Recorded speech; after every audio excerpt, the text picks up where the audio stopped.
Compasso Colab apresenta o podcast É o que Parece. Aquele que sabe o que contar. É o que Parece. Apresentação: José Francisco Queiroz e Antoninho Rossini.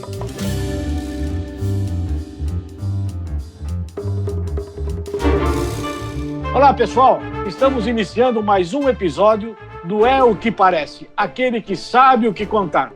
Não há motivo nenhum e vocês já sabiam antecipadamente que o nosso entrevistado de hoje é o João de Simone Soderini Ferraciu. Para mim, o velho Lolo, que ninguém tira da cabeça.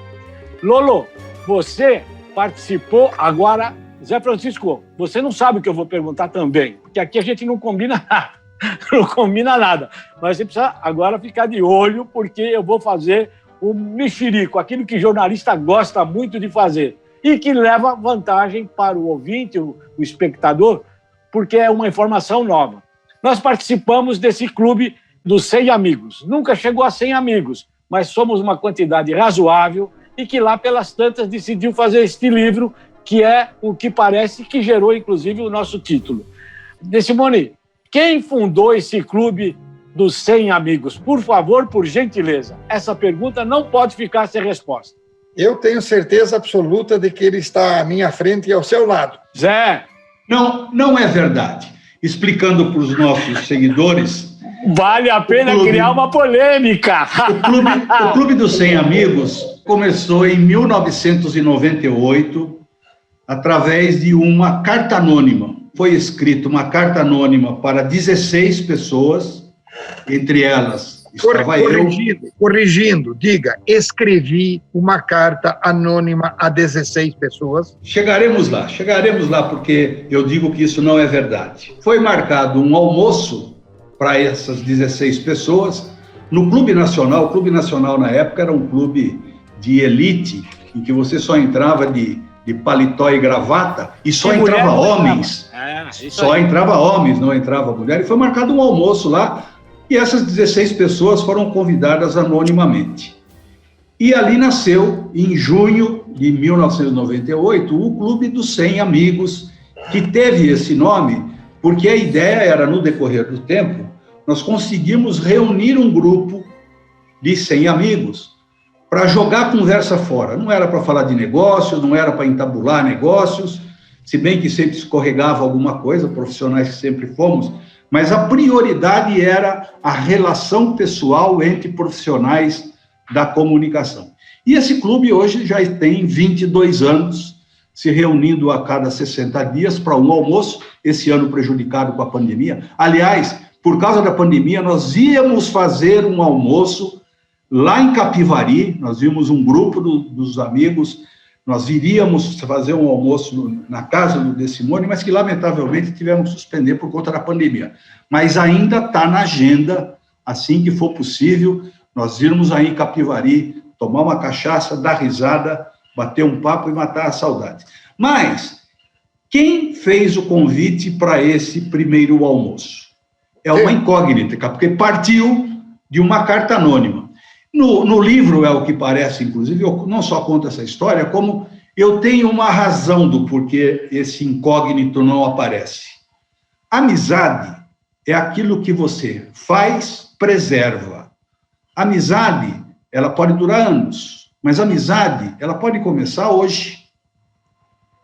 Se alguém quisesse estabelecer que esse grupo de 100 amigos privilegiou outros 15, significava dizer que, naquele momento, outros amigos não foram lembrados, e eles poderiam ficar magoados com isso. Então, quem tomou a decisão de ser anônimo nesse convite foi para preservar. E o que acontece? Hoje nós somos um grupo de 50 pessoas, né? O Clube dos 100 Amigos tem 50 pessoas, e temos amizades recentes. Não são aquelas amizades criadas há 22 anos atrás, que comprova de que amizade você pode fazer a qualquer momento e mantê-las. E é por isso que foi, acho que, uma decisão sábia quem tomou a decisão de fazer essa carta anônima. Vocês que estão nos ouvindo, veja que a pergunta foi feita e os dois pularam de lado, cada um para o seu. Agora, eu vou dar minha opinião. Eu acho que foi o Zé Francisco que eu não depois... acho, eu tenho certeza. eu acho que foi o Zé Francisco, ele nunca vai admitir, e submeteu a ideia dele a um camarada que está conosco aqui, o João de Simone Lolo Ferraciu. Pronto, não fala mais no assunto, pelo amor de Deus. Rossini, essa segunda parte está errada. Agora, você percebeu como ele delineou e simplesmente acabou se confessando ao dizer o que estava atrás da montagem da estrutura da carta anônima. Só a pessoa que espelhou todo esse sentimento agora entende que era esse o sentimento de formação do clube anteriormente. Isso é um réu confesso inconsciente. Tá bom, mas você botou uma vírgula lá. Pronto, você pôs uma vírgula lá. Voltando para um assunto que também acho de suma importância para dirimir qualquer dúvida. Isto é um fato que você viveu na sua empresa. E, aliás, você escreveu um capítulo aqui no nosso livro de causos do É o que Parece. O título é Levando a Culpa do Stand que Caiu. Você pode contar isso? Posso. Veja, com a experiência da indústria automobilística, todas as minhas empresas acabaram prestando trabalhos para quase todas as empresas do campo automobilístico. Mas, mais do que todas, finalmente, a gente acabou tendo um contrato definitivo com a Volkswagen. E todas as nossas empresas trabalhavam com a Volkswagen, mas podiam trabalhar também com outras, à exceção da empresa de promoções de merchandising, que tinha um contrato com a Volkswagen de prestação criativos, e como se trabalhava criativamente, não podia atender ninguém. Mas o fato final é que, ao longo de 20, 30 anos, nós ficamos atendendo a Volkswagen. Então, durante esse período, o que foi que aconteceu? A imagem que se tinha é de que tudo que era feito pela Volkswagen era exclusivo feito pela De Simone. Promoções, De Simone Marketing Direto, De Simone Feira, exposições e eventos. Nós chegamos a montar uma empresa para fazer os 100 stands, que a gente chamava de stands volantes para a Volkswagen, para todos os revendedores. Então, umbilicalmente, nós estávamos conectados com a Volkswagen para criar e planejar tudo, todas as promoções, todos os eventos, tudo que você possa imaginar. De repente, nós estávamos na empresa de feiras e exposições, a gente sempre participava de concorrência para criar o stand do Salão do Automóvel, lá no Anhembi. E o fato é que, pela primeira vez, a gente estava perdendo a concorrência no departamento de compras da Volkswagen, não no pessoal de marketing, e rigidamente, depois eu vinha saber que a perda foi por causa de R$7 mil, e provavelmente, talvez até a Volkswagen estivesse cansada ao longo de 20, 25, 30 anos trabalhando com o mesmo fornecedor e talvez até quisesse ter alguma experiência diferente. Mas o fato é que nós deixamos de montar o stand da Volkswagen, embora todas as outras nossas empresas estivéssemos trabalhando, até porque tinha conta de promoção da Volkswagen, então todas as ações promocionais dentro desse stand, que foi criado e produzido por uma outra empresa, estava lá. Então, nós todos fomos lá. Quando eu vi o stand muito bonito, tudinho de vidro, mas muito bonito mesmo. Só que, estruturalmente, ele parecia meio fragilizado. Aí chega um diretor meu, que atendia a Volkswagen, e eu achei que tinha sido dor de cotovelo dele. Ele disse, Simone, isso daqui não vai aguentar o peso do pessoal. Falei, para com isso, rapaz. Pelo amor de Deus, não fala isso, não ventila isso perto do cliente, porque vai dar a impressão, está parecendo o Trump de hoje, que perdeu a eleição e bota a culpa em alguma outra coisa. Nós perdemos a concorrência. Tá bom, vamos continuar trabalhando na área de promoção, eu sei que você trabalha na empresa de feira. Falou, pois é, mas esse stand não vai aguentar. E eu fiquei bravo com ele, sabe? Bom, subi no stand juntamente com 150 jornalistas. De repente, no espetáculo mais dantesco que eu vi na minha vida, você percebia que estava estilhaçando vidros de todos os lados, todo o material de alumínio torcendo, retorcendo, uma gritaria geral, todo mundo caindo, porque tinham 2 andares, caindo do andar superior, um monte de gente com máquinas, com câmeras, com tudo que você possa imaginar, e eu estava subindo a escada, eu fui o primeiro a cair. Eu acabei quebrando o dedo e também machuquei toda a minha bacia. O fato é que todo o pessoal começou a ser levado de lá para a área de saúde, com os médicos que estariam disponíveis, e chamando médicos de todo lugar das proximidades do Anhembi para atender, porque, sem exagero, eram mais ou menos em torno de 150 pessoas sangrando, com roupas, tudo praticamente indo para lá. Quando eu fui para lá, eu percebi que não ia conseguir ser atendido. Então, pedi para que me levasse imediatamente para o hospital, porque realmente eu tinha quebrado o dedo e estava doendo muito a bacia e a perna. Ao estar saindo, eu percebi que o stand estava todinho no chão, absolutamente desmontado. Eram só destroços. Você se lembra que ano foi isso? Foi, Deus meu, deixe-me ver. Eu não me lembro bem que ano foi, gente. Não, tudo bem, tudo bem. Bom, deve fazer mais ou menos, acho que uns 16, 17 anos. O fato é que, quando eu fui ao hospital para me tratar no Hospital Oswaldo Cruz... Só para lembrar, foi no ano de 1990. É isso daí. Você vê, são puxa vida. 30 anos. 30 anos. Oh, Deus meu. Eu estou com... O Alzheimer está quase me pegando. Então, eu estou lá no Oswaldo Cruz. De repente, uma pessoa que estava aguardando para ser atendida falou: você soube que eu vi com o stand da Volkswagen? Eu olhei e falei, estava conversando com outra pessoa, falei, vi sim, tentando entrar no meio da conversa. Ele disse que a agência da Volkswagen que foi culpada de cair o stand. Imediatamente eu comecei a raciocinar, falei, caramba, vai sobrar para nós.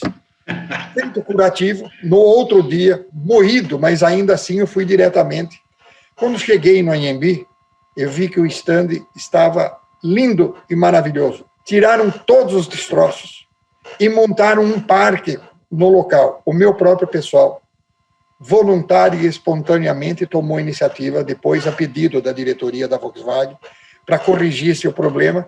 Então, como não tinha condições de montar um novo stand no local, transformaram aquilo lá num parque, onde já não tinha mais escritórios, com exposição dos veículos. Eu fiquei maravilhado quando eu vi aquilo. Mas como é que vocês conseguiram fazer tudo isso? Aí eu descobri que todas as outras montadoras se ofereceram para ajudar.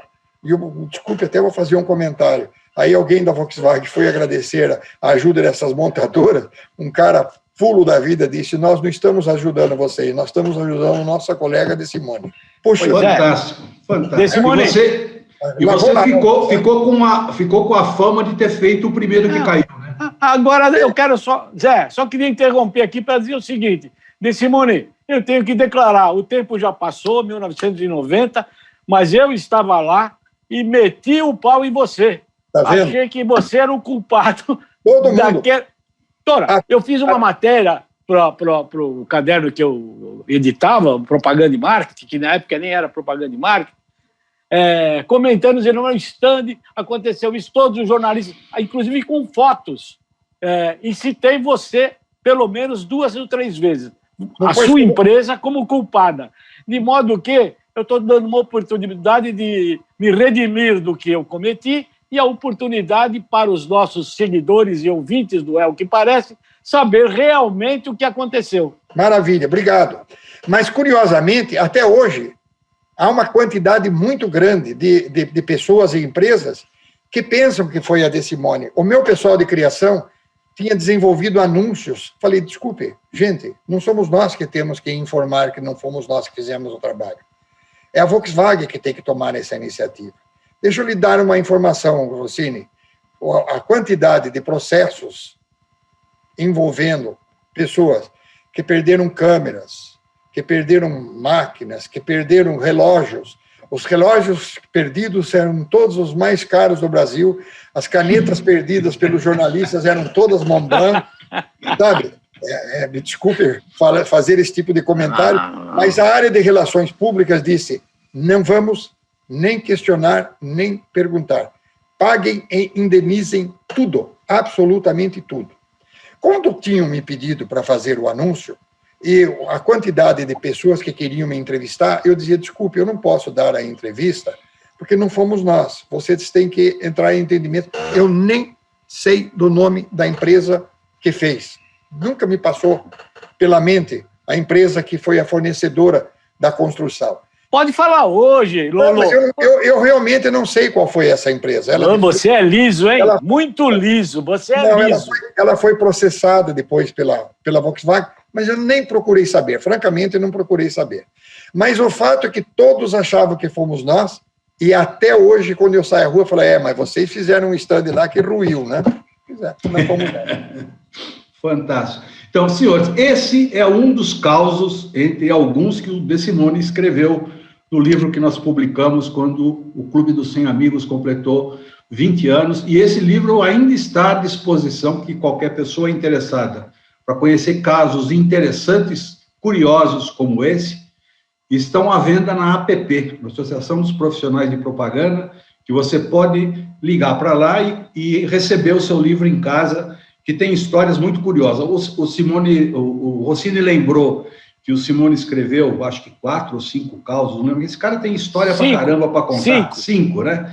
Mas ele também participou nesse livro fazendo uma coisa que não é comum em obras literárias, que ele fez o pós-fácio, né? O prefácio desse livro foi escrito pelo brilhante Roberto Duhalib, e o Simone encerrou esse livro fazendo o pós-fácio, que ficou muito bom e fechou com chave de ouro esse livro.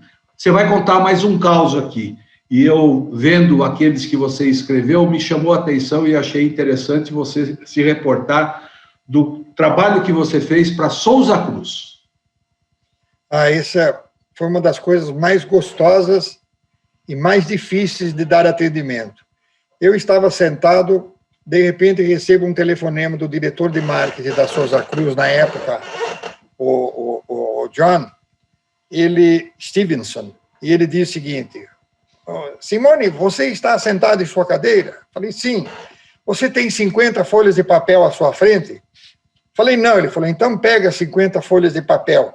Falei, qual é a brincadeira, João? Qual é? Ele falou, eu quero que você escreva nessas folhas, se precisar mais, ponha, se precisar menos também. Você diga o que a Souza Cruz tem que fazer no campo das atividades de promoções de vendas, do que vocês estão chamando de marketing promocional. Tudo que você acha que a Souza Cruz tem que fazer.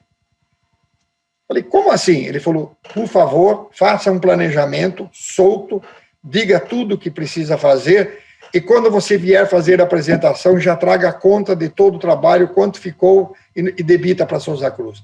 Não me perguntou quanto ia ficar, o que deveria ser feito. Eu nunca recebi um briefing desse tipo. Aí eu disse a ele que precisava primeiro estudar o mercado e que eu me sentia na obrigação, principalmente em São Paulo, do Rio de Janeiro, ir visitar todos os pontos de vendas. E, sem exagero, eu fiquei uns 20 dias visitando todos os pontos de vendas, porque é precisamente ali que você aprende onde estão os problemas, né?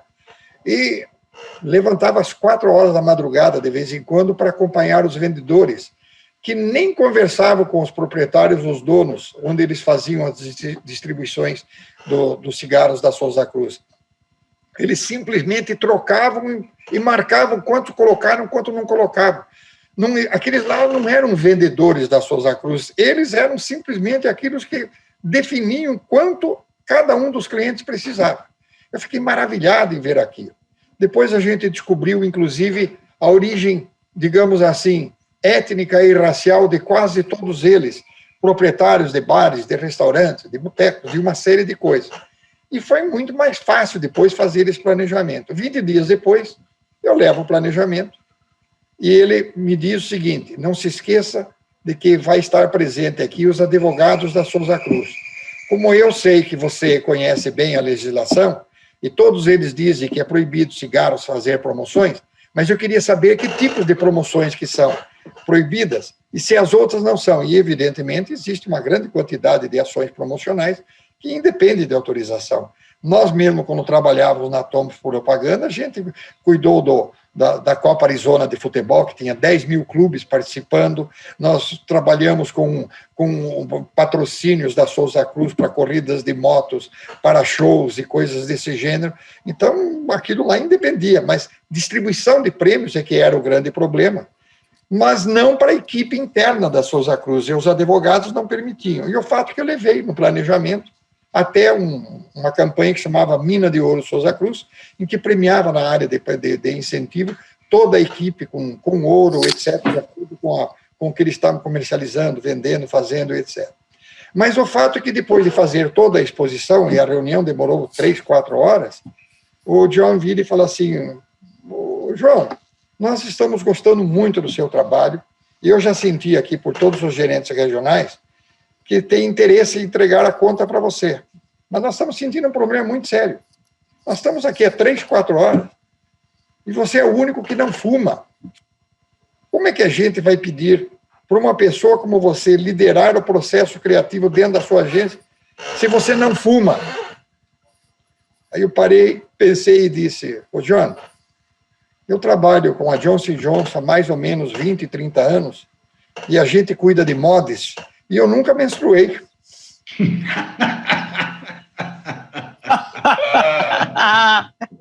Aí eles caíram na risada todos. Eles caíram na risada e ele, então, mais do que Deus e todo mundo, riu, e num bom humor inglês disse, a conta é sua, mas ainda bem que você não trabalha com supositórios, hein? A piada dele foi melhor do que a minha. Não, deixa eu contar. Dá licença agora, Lolo. Saí de lá com a conta. Eu queria resgatar um dos outros casos que você conta, mas antes com uma introdução de ordem pessoal sentimental. A gente está falando de propaganda de antigamente, de propaganda agora, com a tecnologia, mas tem um nome que às vezes passa batido e que não deveria passar, e você não deixou passar batido. Trata-se do Alex Perissinotto, que, por sinal, escreveu um livro fabuloso. Tem o nome dele, evidentemente, na capa, bonitão, e está escrito assim, mais vale o que se aprende do que se ensina. Então, se eu estender a mão aqui, eu pego o livro dele. Está aqui, está na minha mão aqui, ó. Sim. Então, e você conta um caso muito cheio de humor, que com o Alex nunca passaria nada sem uma dose de humor. Eu queria que você contasse, ó, sacaneando o Alex Perissinotto, que você contou no livro. Pois é.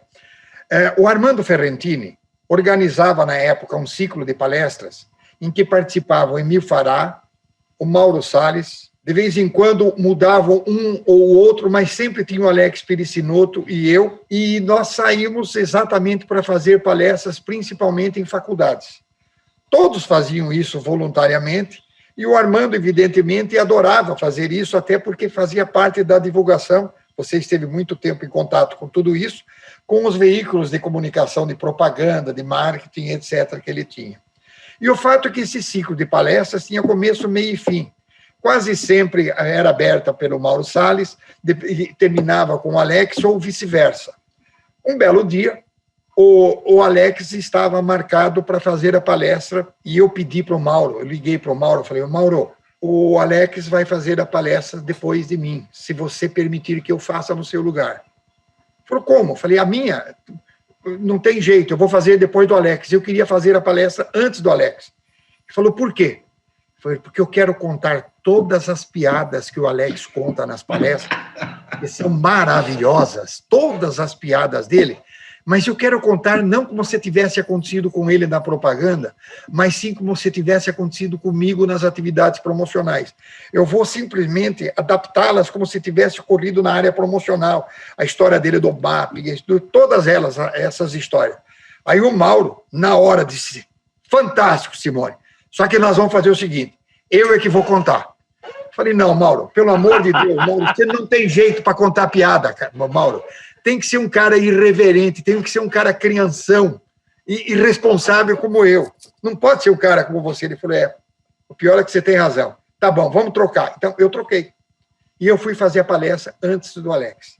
Cheguei lá e contei todas as piadas do Alex como se tivesse acontecido comigo. No outro dia, foi lá o Alex fazer a palestra dele. Assim que ele chega e conta, por exemplo, aquela história do manequim que ele colocava ao lado do carro dele, que na realidade ele tinha saído com uma menina, o cunhado dele viu a menina ao lado, já foi delatar para a família todinha, pode-se contar, porque foi a primeira esposa na época até. E ele era na época, gerente de propaganda do Mapping, né? O Mapping, é. Isso que eu ia complementar. Ele, vitrinista. E ele conta sempre essa história, por isso eu posso contar sem nenhum problema. Então, quando ele estava no viaduto do chá, de repente, o cunhado dele eu vejo exatamente acompanhado lá, avec com a madame. Ele não teve a menor dúvida. Voltou ao Mapping, botou um manequim no local e foi embora para casa. Quando ele chegou na casa dele, já recebeu todas as críticas do mundo que você possa imaginar. Aí ele simplesmente disse, desculpe, mas o que o teu irmão viu foi um manequim no carro, vem ver, levou até lá, viu aqui. Esse é um processo criativo fantástico. Bom, e eu contei tudo isso. Esse processo criativo, dentre muitas lições que você deixou, uma delas que eu aprendi com você em relação à palestra, de que uma forma de você começar uma palestra é começar com uma piada. Precisa ser um bom contador de piada, precisa ter uma piada interessante, mas isso quebra o gelo da relação entre o palestrante e as pessoas que estão ouvindo. E você sempre foi mestre nisso, né? Que ela tenha conteúdo com a matéria que você está falando, quer dizer, que ela tenha substância promocional no nosso caso. Mas aí o Alex começa a contar essa piada e já percebe no público, e nós escondidos lá no fundo, já percebe no público que tinha alguma coisa errada. De repente, é só o Alex mesmo, né? Essa inteligência rara, fantástica. Ele, ao estar na segunda piada, ele para e fala assim, quem foi o desgraçado que fez a palestra aqui ontem? Aí caiu todo mundo na risada. Ele disse, não deve ter contado direito, eu vou contar tudo como exatamente foi, porque ele estava preocupado e contou todinho. Foi divertido. E que desprendimento, não? Porque essa brincadeira aí teria tudo para romper uma amizade, né? Não, mas da maneira como foi feita, não. Olha, muito tempo depois, nunca, até hoje, o Alex falou um A sobre isso. E olha, nós viajamos com a Volkswagen, porque nós dividíamos ele, evidentemente, com toda a grande verba de propaganda da Volkswagen, nós com os miudinhos de promoção, nós viajamos de navio para fazer, circundando a Itália inteirinha, e quase todos os dias eu almoçava e jantava com o Alex e com a Lúcia, a esposa dele. A filha dele se chama Mirella, a minha também. Então, a gente tem muitos pontos em comum, né? E lá, nunca ele fez um único comentário. Nós ficamos o tempo todinho indo de tudo quanto era lado. Só como curiosidade, que eu acho que vale a pena e muito rapidamente. Quando nós estávamos em Veneza, no Harris Bar, nós fomos bater uma fotografia do Alex, porque as 4 pessoas que estavam lá, nos servindo, vocês não vão acreditar, era a cara do Alex. Falei, Alex, a tua família é daqui, é do Vêneto. Ele falou, para com isso. Falei, a tua família é daqui. Eu, se fosse você, começava a levantar, eu ia para o cemitério para verificar o que está acontecendo. No outro dia ele foi. Voltou um pouquinho atrasado lá no Harris Bar, chegou para mim, bateu no meu ombro assim e falou, Simone, aqui não tem um piricinoto no cemitério, tem uma rua de piricinoto. A família era de origem veneziana. Então, para não deixar desaparecer do cenário, eu queria aproveitar para registrar aqui no É o que Parece, para os nossos ouvintes, seguidores, a mensagem que o Alex autografou no livro que ele me deu no dia do lançamento, que foi em 1995. Ele diz assim, Rossini, te adoro, te admiro, você nasceu um líder, e assinou. Para vocês saberem também, em dezembro do ano passado, eu fui visitá-lo na casa dele. E ele continua tranquilo, ele mora aqui no bairro Jardim América, e muito calmamente sugeri a ele para escrever um novo livro. Falamos, tomamos café, e ele olhou para mim e falou, Rossini, eu tenho vergonha. Eu falei, vergonha do que, Alex? Escrever livro? Você acha que eu mereço um livro? Meu amigo, quem chorou fui eu. Ao lado da Lúcia. Eu chorei, falei, não, Alex, você tem coisa para contar, rapaz. O teu livro, o primeiro livro... Existe você uma já pessoa no país que tem coisa para contar, é ele. Pois é, está vivo, da maneira que é possível, um homem de 90 anos de idade, mas me calou profundamente aquilo que ele falou. Até eu me reportei recentemente falando com o Zé Francisco a esse respeito, mas é emocionante. E esse homem está relativamente esquecido por essa nova safra de publicitários. E isso não deveria ocorrer. Eu quero registrar aqui o meu ponto de vista. Talvez nem tanto, viu, Rossini? Porque de vez em quando ele comparece às reuniões da Escola Superior de Propaganda e Marketing, da qual ele é conselheiro, eu sou conselheiro também, e, por incrível que pareça, extremamente atuante nas colocações e nas sugestões que devem ser feitas. Mas agora, essa nova... evidentemente, deixou de ir.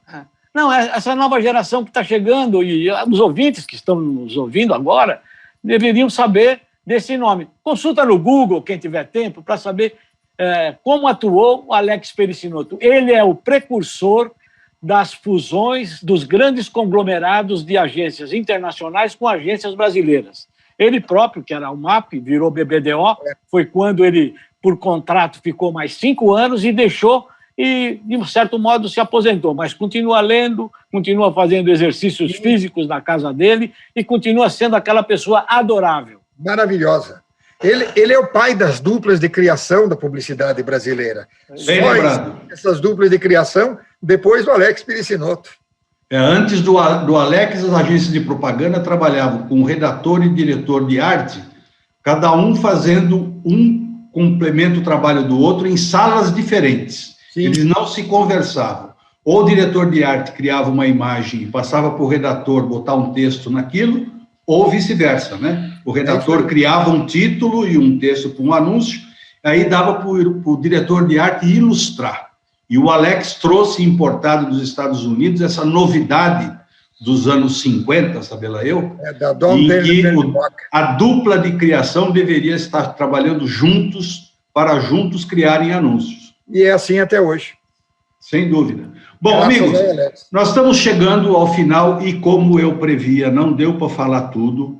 Nós não falamos da contribuição que o De Simone deu para a criação da Associação do Marketing no Brasil, uma coisa importantíssima. Nós não falamos do quanto que ele foi importante para dar palestras, para escrever livros, um estudante de filosofia, a participação associativa dele, não só desse exemplo que ele contou da AMP, mas, por exemplo, o da própria SPM, em que nos encontrávamos também quando eu estava lá, e inesgotável. Daria para fazer mais 2 programas, mas nós estamos chegando ao final desse. Eu queria deixar os últimos 2 minutos para falar do João De Simone hoje. Aqui eu nunca consegui ser eu sempre fui filho do meu pai e de minha mãe, sabe? Seu pai foi prefeito da cidade? Não, ele foi presidente da Câmara durante 4, 5 legislaturas, numa época que ninguém ganhava um único vintém. Ele era cego de uma vista e com a outra mal enxergava 25%, 30%. E eu devo muito a ele, porque ele me obrigava a ler os livros para ele, até eu descobrir que não era para ele que eu estava lendo os livros, era uma forma dele me forçar a ler os livros para mim. Lolo, devo a você muita coisa. E um perdão de ter metido o pau em você quando caiu o stand da Volkswagen. Mas agora, passando essa mensagem, eu acho que está tudo muito claro, passamos uma régua nessa história e eu estou muito feliz, tenho certeza que os nossos seguidores, nossos ouvintes, pelo Instagram, pelo Spotify, enfim, pelas plataformas que nos atendem, que estão satisfeitos com tudo aquilo que ouviram de você, que é uma fonte inesgotável, como o Zé Francisco falou. Muito obrigado, querido irmão Lolo. E agora, Zé, a frase do dia. A frase do dia. Eu serei um pouco ousado, com todo respeito a todos esses programas que nós fizemos até agora do É o que Parece. Eu, particularmente, pessoalmente, eu sinto que nós vivemos um ápice de todos os nossos programas que nós temos feito, de poder contar um pouco da história dessa figura maravilhosa chamada João De Simone. E vamos, então, à frase do dia. A frase do dia diz de vida, e eu acho que também tem a ver com o João De Simone. E é muito curta o que quer dizer vida, do que eu consegui pescar. A vida é uma conta bancária que você retira o que você depositou. Acho que o João De Simone colocou na sua conta bancária muita coisa e que hoje o que ele está retirando seja uma parte da recompensa de tudo que ele fez de bom como profissional e como pessoa. Muito obrigado, João De Simone. Eu que agradeço. Zé, Rossini, eu adoro vocês. Muito obrigado, gente. Eu estou emocionado, estou vendo que o Zé está também.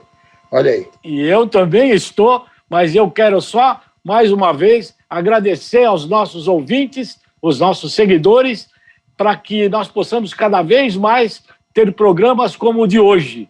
É o que parece. Aquele que sabe o que contar procura alimentar sempre uma chama de esperança, de conhecimento, e para todos nós, um ano que seja brilhante, que tudo corra muito bem, e até uma próxima oportunidade, pessoal. Terminamos mais um episódio do É o que Parece, ouvindo sensacionalmente um camarada chamado João De Simone Lolo Ferraciu. Até uma próxima, pessoal. Até a próxima, pessoal. Valeu, Simone. Obrigado. Valeu, eu que agradeço. Compasso Colab apresenta o podcast É o que Parece. Aquele que sabe o que contar. É o que Parece. Apresentação: José Francisco Queiroz e Antoninho Rossini.